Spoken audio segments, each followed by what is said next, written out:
What's going on, Billy Rains? So, you know, I've been sitting there thinking about you today. Not only you, but a couple other people. Shit's gonna hit the fan.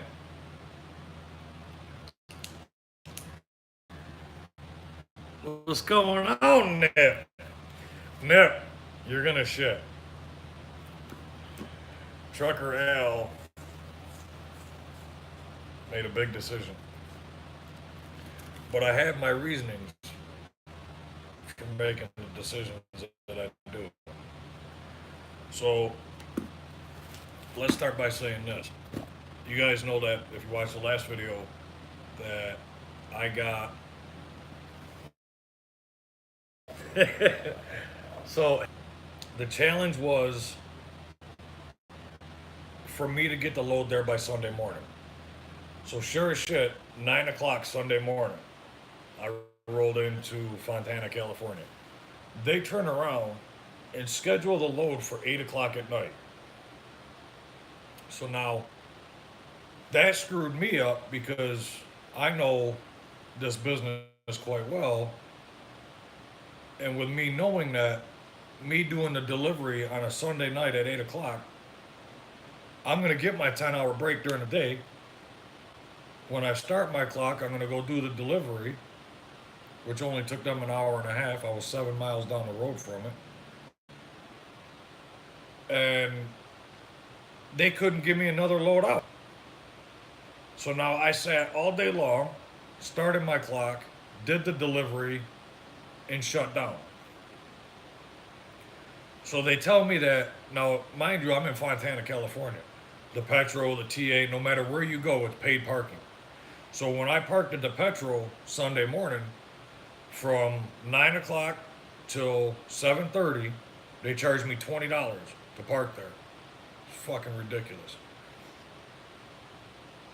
So Sunday night, do the delivery. I end up staying there at the receiver. I get up this morning. Now, mind you, I know that with them being in Chattanooga, Tennessee, the time difference and whatnot, so I woke up a little bit early. I called in and I said, hey, I'm ready to roll. So she goes, okay, I'll check with the load planners and see what we got. So they turn around and send me a message stating that they're working on getting me a load, but I may not get out until later tonight or tomorrow morning, meaning Tuesday morning. Like, you gotta be shitting me. So I'm sitting there looking around, and I realized, me being in Fontana, California, I'm not too far from Colton. So I called up CR England. I explained the situation to them. And the lady on the phone tells me, I'm going to send you an address. I'm going to text it to you. Start heading that way. This lady took care of everything. The address that she texted me was the address to the hotel here in Fontana. Everything was done in 10 minutes with CR England. They had the hotel done. They had me booked. All the emails, the paperwork that I needed to sign were already sent to me. My DM was notified that I was going back because he called me up on the phone. He's got my cell, and obviously I got his personal cell. Him and I actually remained friends this whole time. But, yeah, Trucker Al's going back to CR England. It's fucking happening. So, when I made this decision, okay, my thought was, I want to do things the right way. Now, originally, this is kind of a long part of the story. Originally, I was going to wait because I had home time scheduled for April 13th or 14th. So from the 14th to the 17th, I was going to be at home. My plan was all along I was coming back to CR England. And I'll explain why. Just give me a minute. When I was going to go home, I was going to clear out the truck. I would have had to take the U.S. Express truck from New York down to the southern tier of Pennsylvania to Shippensburg to drop the truck off. Then I needed to find a ride back home to New York. Now we're talking probably about 300 miles. From there, CR England had me scheduled for either, it was going to be the following Monday. I think it was either the 22nd or 23rd. So now, waiting for a trainer now. Good job, Zach. Congratulations. That's awesome. So now, once I got home, the 22nd or 23rd, whatever that Monday is going to be, I was going to get bussed out from New York to Burns Harbor. Technically, I would have went to, because they were going to put me at the Red Roof, because I told them I'm not going to that travel in shit. So 15 and a half hour bus ride, 3 different transfers. I wasn't looking forward to doing that again, but I was willing to do it to put me back home where I belong, with England. So, me sitting here this morning and them not giving me work gave me time to think. So I looked it up. Now, I don't know that much about US Express. I don't know where all their facilities are. I only know where 2 of them are. And sure as shit, they have one of their facilities 7 miles down the road from where I'm at. Now, I got to thinking, why don't I do this now? And this is when I called CR England to see what they can do, if anything. So when I told the lady my situation, she was on top of it. She had my room set up before I even hung up the phone with her. So I drove from the receiver over here to the hotel, cleared out the truck. I got everything in here, my TV, my PlayStation, I got everything. Everything is in here. And now, when I called US Express and explained to them what I was doing, I understand the DM was upset. I get it. She was losing a good driver. She didn't want to lose me, and she had expressed that in her own words. But to sit there and hang up the fucking phone on me, before I came over to the hotel, I actually called about 3 or 4 different people and explained the situation to them. Not that I needed confirmation or something like that. It's just I felt shitty doing what I was doing. I knew I wanted to do this, but I still felt, shitty doing it. But when she hung up the phone on me, that is one of my biggest pet peeves. I can't stand when people get upset, and instead of communicating about it and trying to have a little understanding, you get all mad, you talk your shit, and then you slam the phone in my ear. All of those feelings of feeling bad and this, that, gone, out the fucking window. So now, I'm here, I get everything out of the truck, I drive down 7 miles, I dropped the truck off, they inspected it, everything was fine. And as I'm walking out, the guy in the guard shack, I had to give him the book and my keys. And he looked at me, he goes, "I don't blame you for leaving." And now I didn't explain a damn thing to this guy. Apparently, US Express called him and told him to expect somebody there dropping off a truck. But the guy looked at me, he goes, "I don't blame you for leaving." Anyways, so I caught an Uber back here, and everything's all set with CR England. They're calling it the orientation, but I guess it's, just for me to go in, do the drug test, because I got to do that shit again. Finalize the payroll paperwork and all that stuff. And then, according to my DM, they're going to assign me a truck immediately. So hopefully, Wednesday afternoon or possibly Thursday morning, I'll get my truck, bring it over here, put my stuff in it, and go back home. But yeah, Trucker Al is going back to fucking England. Now, here's my reason for it. There's actually quite a few. One, I got paid a hell of a lot more. Now, I'll be honest with you guys.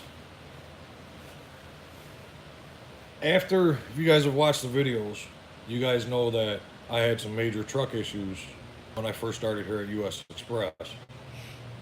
So my first two paychecks were mixed with a few miles because I only did like one run and then it broke down, and then I had day after day after day after day of breakdown pay.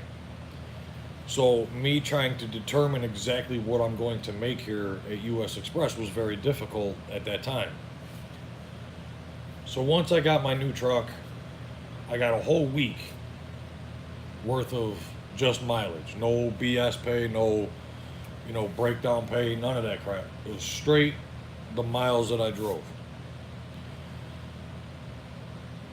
When I sat there looking at the pay stub, I actually had to go back in my paperwork to make sure that this was right, because I only drove 1,800 miles.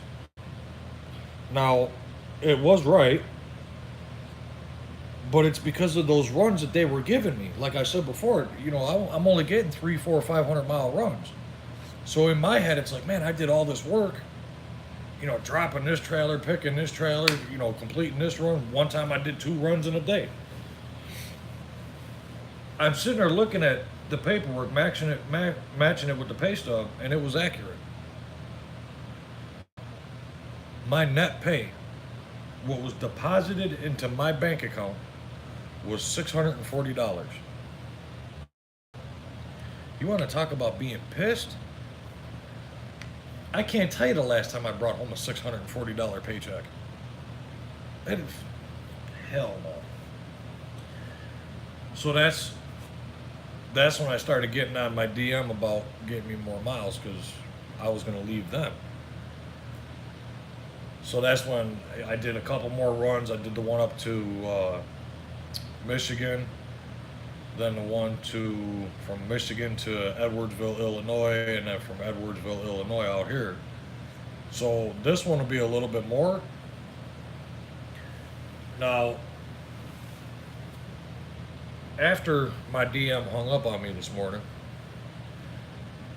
her boss ended up calling me about an hour later. And, he's like, I'm, understanding that you're quitting. Do you mind if I ask you why?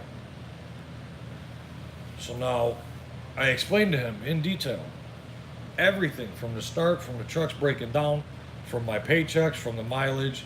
And I told him, I says, if you guys can guarantee me at least over 800-mile runs every load, I would consider staying there. Because now this goes back, this goes to show how true that this shit is. In my earlier videos, I used to say, when, with the new students that are coming in, when you call around to these companies and you do your homework, everybody's all about cents per mile. What are you making cents per mile? Cents per mile. Personally, to me, your cents per mile don't mean shit. What you need to find out is how many miles are you going to be running. Because yes, I am making quite a bit more cents per mile over here at US Express compared to what Sierra England is, what I make there. But 1,800 miles, 4,000 miles. That's the big difference. You can make 60 cents a mile. If you're only doing 1,800 miles, I can make 30 cents a mile and do 4,000 and still make more than you. So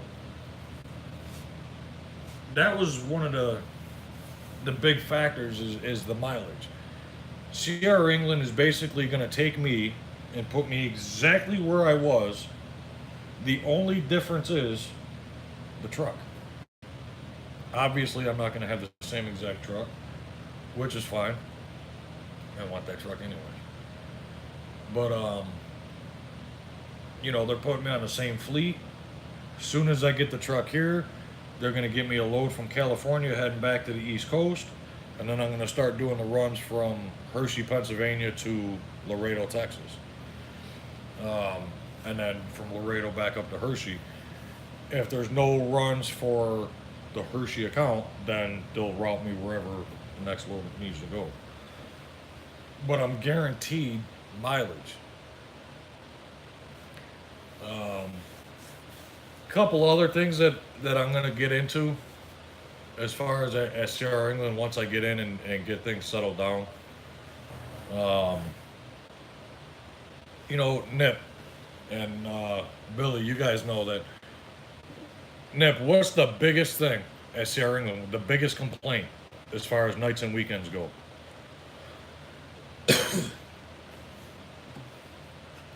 The communication at Sierra England is piss poor at best on nights and weekends. Exactly. So, what I'm gonna do is I created a Facebook page. It's called Trucker Al. I'm gonna have to change the picture on that. That's a U.S. Express truck. But anyways, fuck all that. What I'm gonna do is I'm gonna get it to where I'm not driving. What the hell is that supposed to mean? I didn't ask if you were driving. I'm gonna get a communication thing going, probably with Facebook, where anybody working at Sierra England, or anybody for that matter, if you can't get a hold of your dispatch, now that's going to be just for Sierra England employees.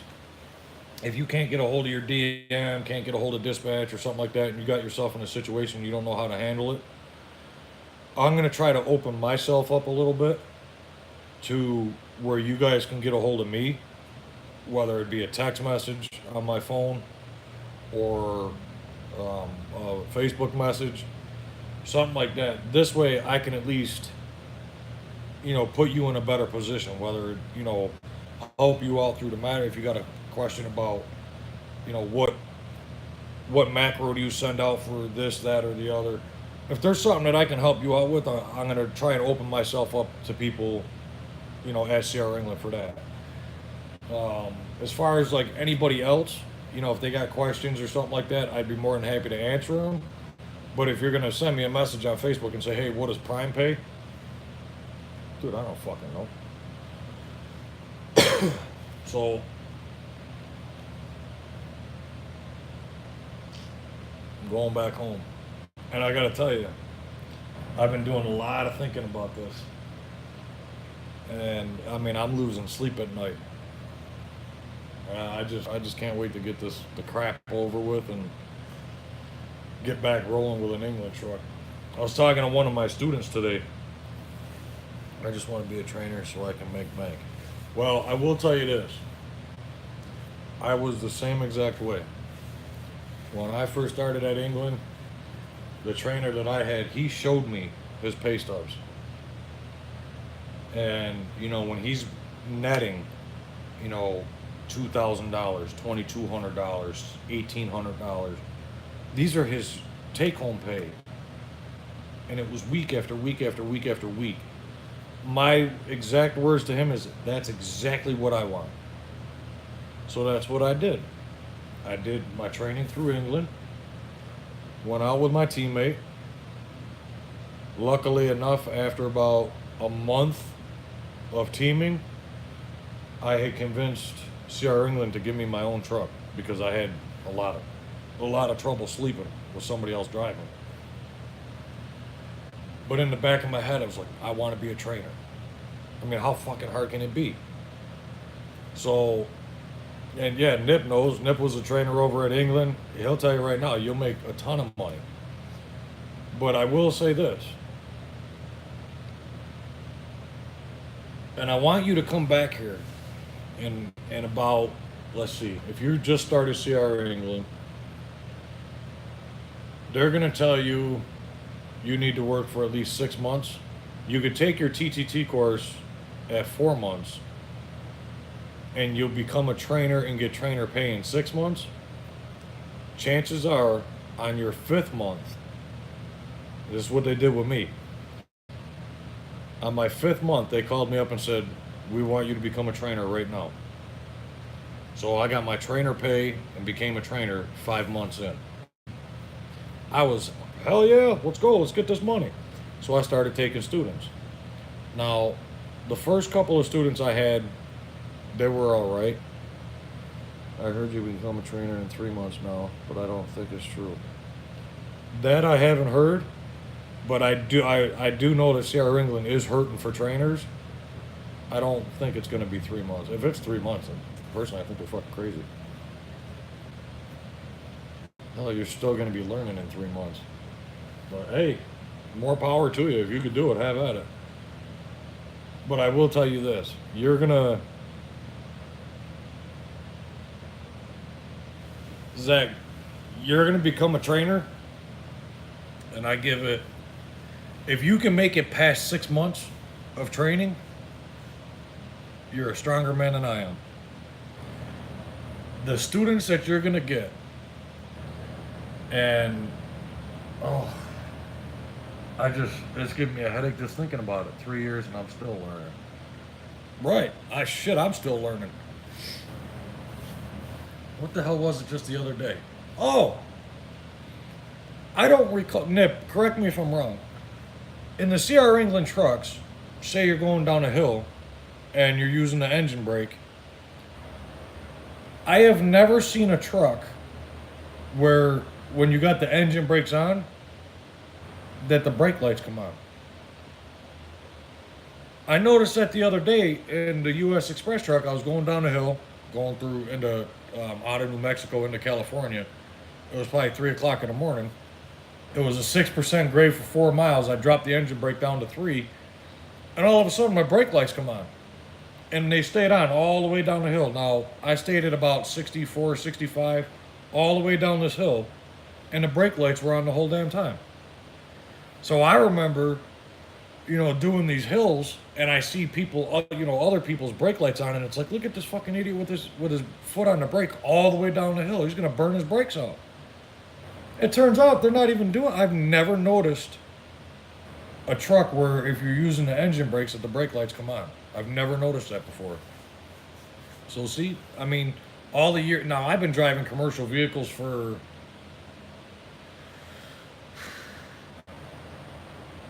almost 21 years, and still fucking learning. But Zach, yeah, training is definitely where the money is at, but it's not as easy as it looks. And a lot of it is because of the students. You got to remember, you're going to get all different walks of life. And, it's... Oh, my God. In fact, I got to talk to Billy. Billy, I sent you an email with my cell number. I'm not sure if you got it or not. But, Billy, we're just talking about, I can't imagine training some of these people in my school. Right, think about that. I think the money will shut me up. Yeah, you're going to learn that money's not everything. I mean, it's a big help, but, it's just like anything else. I mean, you get used to it. Say, for example, if you're working at home and you're used to bringing home, say, $500, $600, $700 a week, and then you come out here, you get into the business, and then, once you get established, you start bringing in the $1,600 to $2,200 paychecks. Your first couple of paychecks, yeah, it's fucking great. It's the freaking greatest thing since sliced bread. But once you get used to that, it does change your lifestyle a little bit, but it gets to the point of some of these students. I mean, I've had... I could sit here all night and run this fucking story. I've had students that gotten into accidents. I've had one student, he made a right-hand turn. I watched him. Never once looked at his mirrors. He turned the wheel right out the windshield. Never once looked. Turned his head, nothing. Took out 2 road signs and almost took out a big-ass light pole. More money, more problems. Ain't that the freaking truth? More money, bigger problems. It's like having a kid, and when they grow up, you don't lose your problems. The problems just become bigger. Um, but Billy was talking about Billy Rand. Like I said, Billy, I sent you my cell number. I'm not sure if you got it or not, but he was talking about doing something as far as like trainers, doing videos and the trainer stories and shit like that. I mean, just in the year that I did training, my last student put me over the edge. Grown ass man, probably mid 50s, real good driver. I had no problems with his driving whatsoever. His turns were nice and wide. He's always paying attention. I've watched some of Billy Rand's vids. Yeah, Billy's a good dude. But now, this student here, this is what fucking put me over the edge.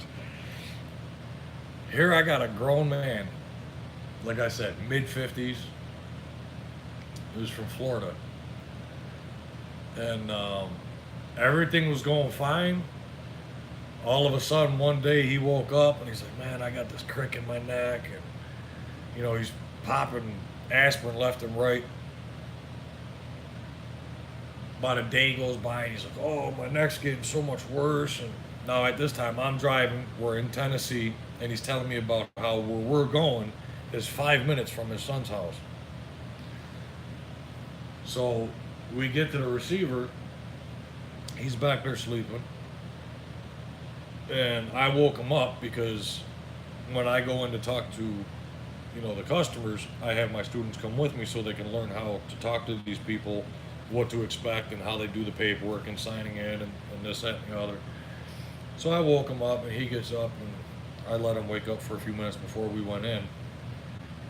We go in, do what we got to do. I come back out, and I'm watching him, and the way he's walking, he turns his head like this. He can't turn his head without moving his whole body because this crick in his neck. He's like, oh, I must have slept wrong or something. So we get back in the truck, and I told him, I go, listen, I can't let you drive, in that condition. I mean, if you can't turn your head without turning your whole body, you're not driving. Not my truck. So now he's like, yeah, I think I got to go to the hospital. He's like, I could taste blood, and he's like, my neck is killing me. So I says, all right, well, so I helped him pack his stuff up. He gets out of the truck. I'm handing it down to him. I wish him luck. Now, I had it set up with C.R. England for he was going to go to the hospital, do what he's got to do, and then C.R. England was going to send a different trainer down there to pick him back up the next day or whenever this guy gets out of the hospital. So I finished up at the receiver. My time was up, so I drove over to Love's, right down the road, park. All of a sudden, I get a phone call from C.R. England asking me that, or actually, they were telling me that this guy is at the hospital. He called C.R. England and told C.R. England he fell out of the top bunk when the truck was moving. I laughed my ass off. So I had to take pictures of the inside of my truck. Now, it was impossible for that to happen. One, because I don't allow anybody in the top bunk anyways. And two, this guy was 6'4". So now the width in between the cabinet on the passenger side and the cabinet on the driver's side, in order for somebody to fall out of the top bunk, you're either got to go head first or feet first. You can't just roll like out of bed because you'll end up on the cabinets. So now, like I said, I took pictures of the inside of my truck. I did a full 3-page report, took measurements of everything. This shit was crazy. So I ended up texting the guy, and I told him, I said, listen, I don't know what the hell you're trying to do. I says, but if you think that you're going to try and get me in trouble or fuck the company or both, I said, you're sadly mistaken. Now, in my truck, I've got all the cameras. I had my my dash camera going. And that ran 24 hours a day, 7 days a week, and it just rolled over footage if I didn't stop it. So when I got that phone call, I immediately stopped the footage. Now it records up to 10 hours. I took the footage, I got the section out where you can hear him say that he must have slept wrong.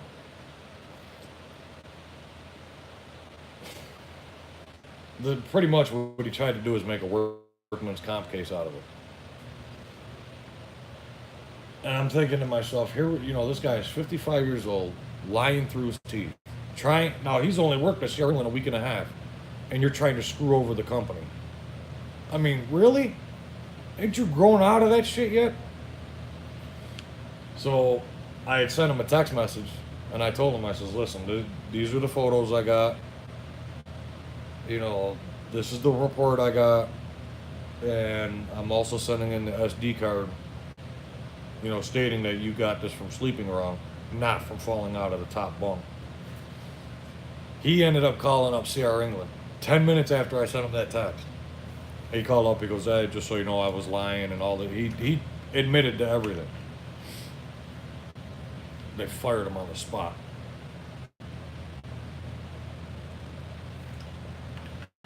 But that was my last student.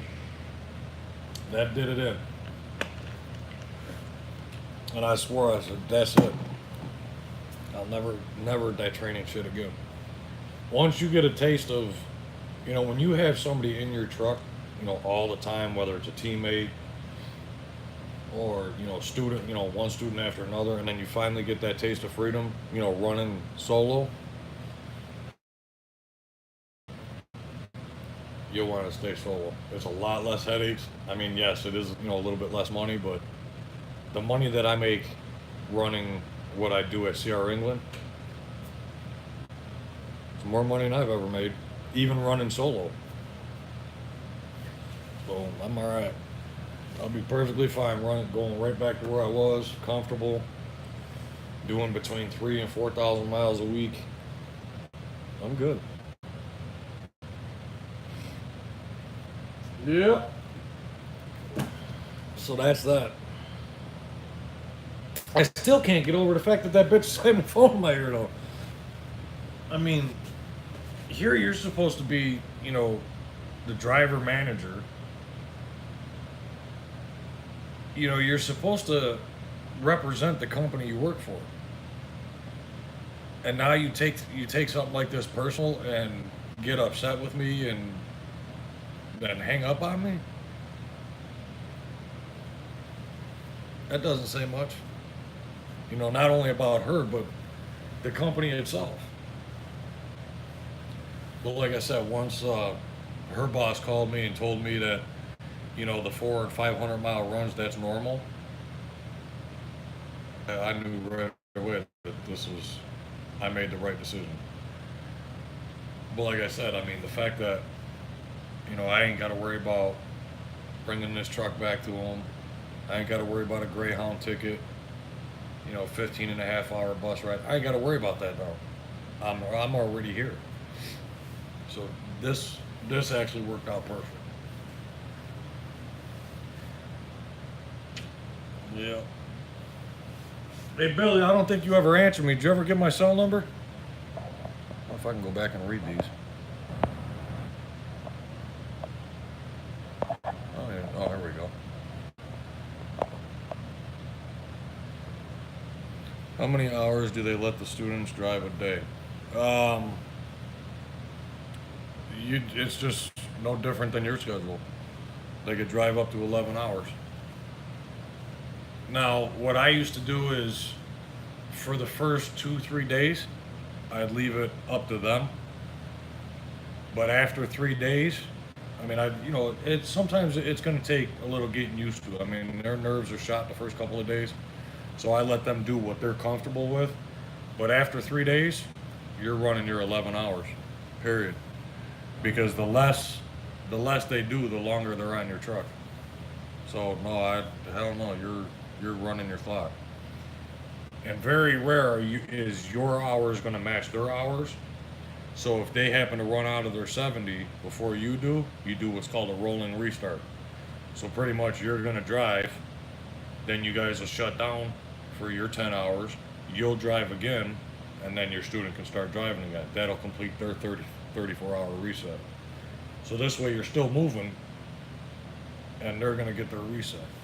Or and vice versa. Once you run out of your hours, you let the student do all the driving. But no, just after a couple of days, get them running it every freaking hour you can.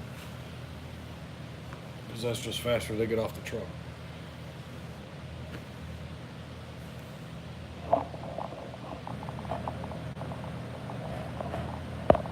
What the hell?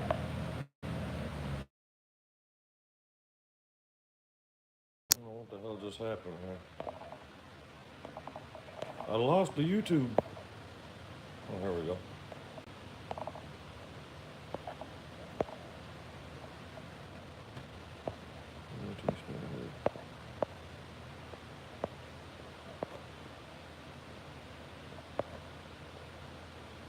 Oh, Billy's still even on here.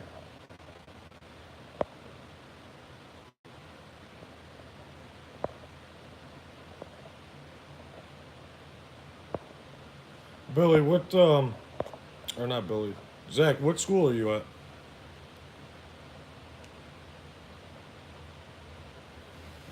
When I tried sending you that email that you gave me, Billy, it said that it was an invalid email address. Oh, alright, Zach's from Dallas.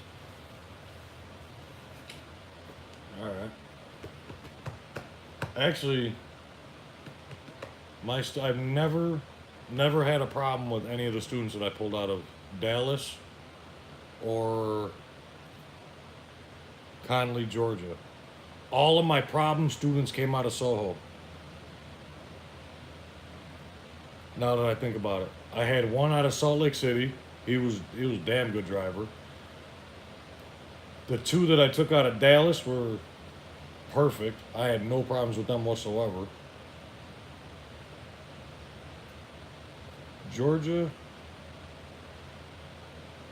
I think the only problem that I had with Conley, Georgia, I had a male and female. They were boyfriend and girlfriend. And here the girl's driving, and the boyfriend behind her rubbing her shoulders while she's driving. Oh, hell no. A lot of people, go to Salt Lake City because it's corporate. Yeah, until they see the dorm rooms out there. Dorm rooms are kind of like prison, I guess. There's like 6 bunks in one room.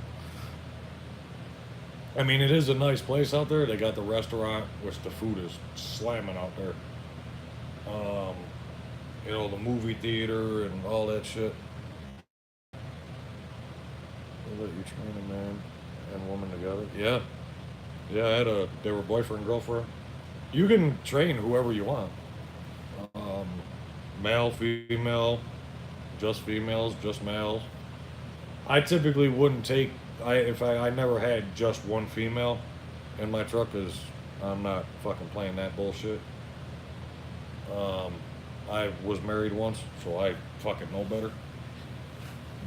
But, seeing that it was a male and a female and they were boyfriend and girlfriend, I didn't have any issues with it.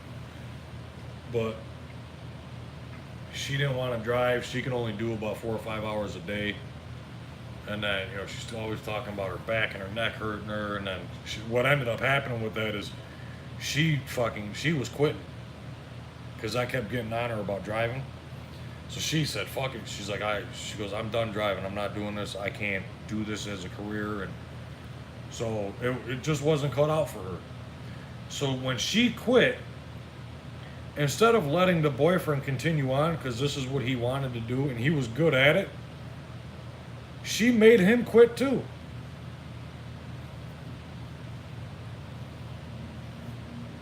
Not even gonna get into it. But yeah, so they both got off, and that was the end of that. But no, most of my problem students all came out of South Holland. So you all three slept in the same vehicle, or do you get a hotel? No, the truck kept moving. For what do you need a hotel for? I don't know. We all slept in that truck. Um, what I would do is I would sleep in the passenger seat for the most part.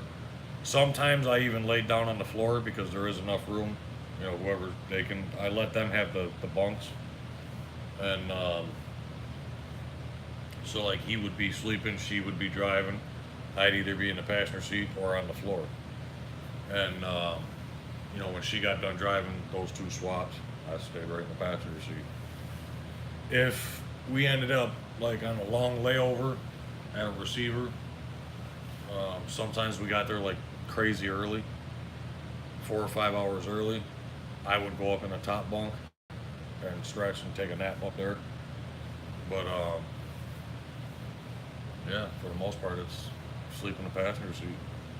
But what's nice about that, if you have two people, and a lot of people do this, Nip's done it quite a few times. If you have two students in the truck with you, yes, you are sleeping in the passenger seat or on the floor, but you're never driving. After I don't recall. I think they had changed it a couple of times when I was there, but I think after the first 50 hours, they can drive around the clock. But for the first 50 hours, they couldn't drive between 1 and 4 a.m. So that would be the only time that I drove. But after they got 50 hours in, I don't know, I never drove. One went from noon to midnight, and the other one went from midnight to noon. But now you're sitting in the passenger seat, and it's all, you know, fine and dandy, and they're doing all the work and everything. All you're doing is point, touch this, do that, do that. And then you turn around and bring home a $2,600 paycheck, and you didn't do a damn thing all week. That was nice. That was nice.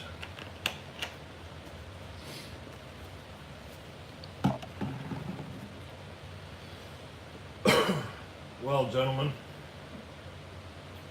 apparently I have to get up at 4:30 in the morning because the shuttle picks us up here at 5:15. I don't know why the hell it's so damn early, but whatever.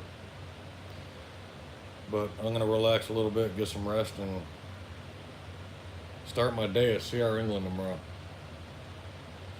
Good God.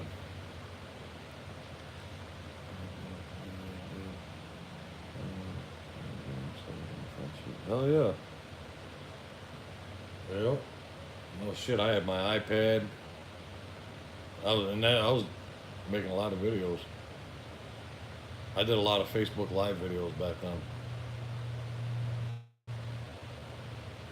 Yep. All right, gentlemen, we're gonna call it a night. I'll see you guys next time.